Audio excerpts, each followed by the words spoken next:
मैं बात करूंगी कि जब मैं आपकी वेबसाइट के सब गो थ्रू हुई तो मैंने वहां पे आपकी मूवीज के ट्रेलर देखे। मैं जरूर बात करना चाहूंगी आपकी मूवी 4 लाख 8 के बारे में। जब मैंने उसका ट्रेलर देखा तो मैंने एक नई दुनिया देखी। वेरी ऑनेस्ट, ये दुनिया हमने से सुनी है या फिल्मों में देखी है, और जिस तरीके से दिखाई जाती है या जिस तरीके से समझाई जाती है, या फिर मैंने नॉवेल्स में पढ़ी है। बहुत सारी नॉवेल्स में इस दुनिया को मैंने पढ़ा है या जाना होगा, पर उस दुनिया को रियल फॉर्म में देखना शायद मुमकिन आपके ट्रेलर की वजह से हुआ। और कहीं ना कहीं ये चीज बड़ी अजीब सी फीलिंग आई, जिसके बारे में जिसको एक्सप्रेस करने के लिए मेरे पास ना वर्ड्स नहीं है। मंटू साहब ने लिखा है कहीं पे कि हर औरत वैश्या हो, हर औरत वैश्या नहीं होती, और हर वैश्या एक औरत होती है। और कहीं ना कहीं ये चीज बहुत बड़ी है। अक्सर हम इस प्लान को हमेशा एक नीची नजर से देखते हैं, या एक लो तबके की वजह एक अजब सी नजर से देखते हैं। और पता नहीं क्यों ये चीज मुझे थोड़ी सी हर्ट भी करती है, और मुझे लगता है कि कहीं ना कहीं इसके जिम्मेदार हम ही हैं।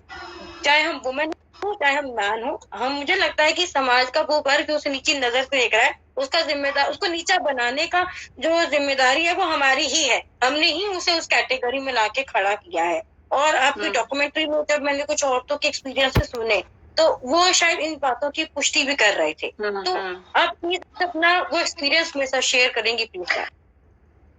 आपने ना ऐसे, मैं आपसे कहूं कि आपने ऐसे दिल जीत लिया। पता है, मैं मंटो का ये जो शेर है कि जो आप पढ़ रही थी कि हर औरत वैश्या नहीं होती लेकिन हर वैश्या औरत होती है, ये शेर मैंने मेरी डॉक्यूमेंट्री में ये इस्तेमाल किया। मैं मंटो साहब को मैंने बड़े पास से पढ़ा है, बहुत पास से पढ़ा है, और बहुत पास से ऐसे लगा, महसूस किया है कि वो जो आपने बात सही कही कि स्त्री और पुरुष की बात नहीं होती, समझने की बात होती है। तो मुझे ऐसे लगता है कि आप ट्रेलर में समझ पाई। ट्रेलर होता ही कितने मिनट का है, उसमें आप समझ पाई, तो वो आपके लिए, आप जरूर संवेदनशील इंसान है जो समझ सकता है। और ये जो बात है,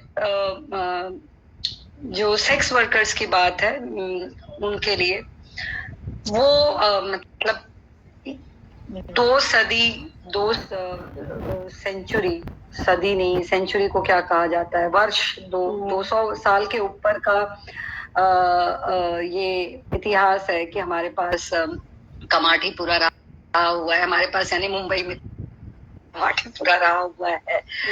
तो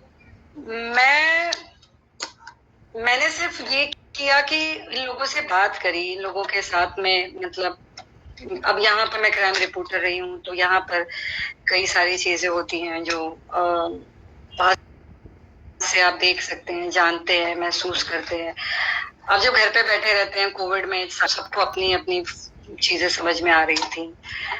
पर जैसे आप सोच रही हैं, जैसे बहुत सारे लोग सोच रहे थे ये फिल्म का ट्रेलर देखने के बाद या फिल्म देखने के बाद, वैसे ही कहीं पे स्टुटगार्ट जैसे जर्मनी में जो वहां पे है, वहां पे इसको देखा गया, वहां पे इसको सराहा गया।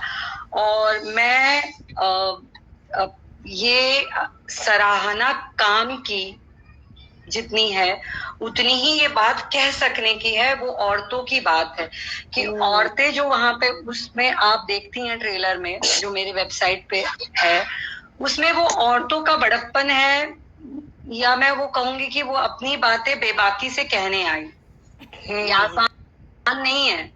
अपनी बात आप वहां पे कमाटीपुरा में ऐसे रहा है कि आप किसी भी चैनल पे आप देखेंगे तो वो मुंह ढककर आती हैं, बात करती हैं। तो मैंने उनको कहा कि मुझे मुंह ढककर बात नहीं चाहिए, आप आराम से आइए, अगर आप एग्री नहीं कर रहे हैं हम वो बात नहीं करेंगे, हमको कोई जरूरत नहीं है वो चीज कहने के लिए, क्योंकि छुपा के आपकी हम कोई ऐसी बात तो है नहीं जो हम छुपाने वाले हैं। आपको कोविड में ये तकलीफ हुई, खाना नहीं मिला, खाना नहीं मिला, सिर्फ क्या एक आदमी को जीने के लिए खाने की जरूरत है तो नहीं है, तो एक आदमी को उसके बियॉन्ड की जरूरत है, जो ये Mumbai 4 lakh 8 story of betrayal यानी धोखा होता है, जिसकी वजह से वो औरत पहली बार ऐसे वैश्यावृत्ति जैसी जगह पे आती है। उसके बाद देयर इज अ पेन, वो मतलब वो जो टैगलाइन है वो मैंने काफी रिवाइज करके सोच के वो कही है, पेन है वो जिंदगी में लेकर रहती है। और क्या था, देखिए आई जस्ट एंड डेस्परेशन वहां से बाहर आने के लिए।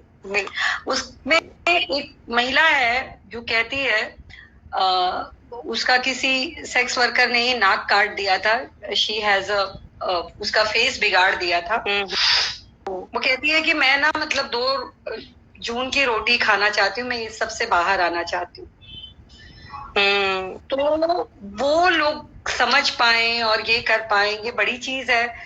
आपसे मैं थोड़ा सा इत्तेफाक नहीं रखूंगी कि हम जिम्मेदार हैं, हम सारे लोग जिम्मेदार हैं, और ये आपने यहाँ तक सही कहा। हो क्या जाता है कि हम इसको एक्नॉलेज नहीं करते, इसको एक चर्चा में आने नहीं देते, हम उस तरफ से आके भींच लेते हैं, हमको लगता है हमने देखा ही नहीं, हमको आगे बढ़ जाना है। तो ये जो चीज है ना, जो हम पास में होके उसको देख रहे हैं और अनजान बनते हैं, वही एक चीज है जो मेरे ख्याल से ये वर्ग बना रही है, कि जिसमें हम ये समझ ही नहीं पाते। अब इसका दूसरा पहलू है जहाँ पे मेरी फिल्म नॉमिनेट हुई थी अवार्ड के लिए, यूरोप में और खासकर जर्मनी में सेक्स वर्क जो है वो लीगल है। तो वहां पे क्या समस्याएं हैं, वहां पे औरतें आती हैं और वो लीगल है, और किस तरह से है वहां पे, किस तरह की समस्याएं हैं वो अलग तरह से है। उसके लिए हम अगली बार कभी बात करेंगे।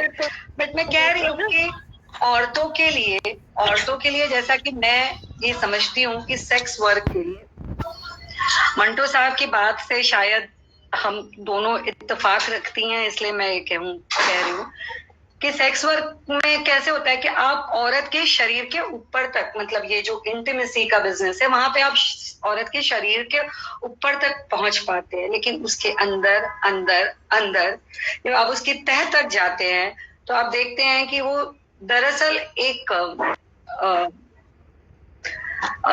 क्या कहेंगे, पानी है।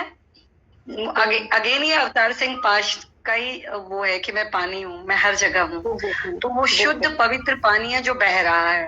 तो वो उस तरह से है जिनको देखने की उस नजरिए से जरूरत है। तो ये एक पार्ट है।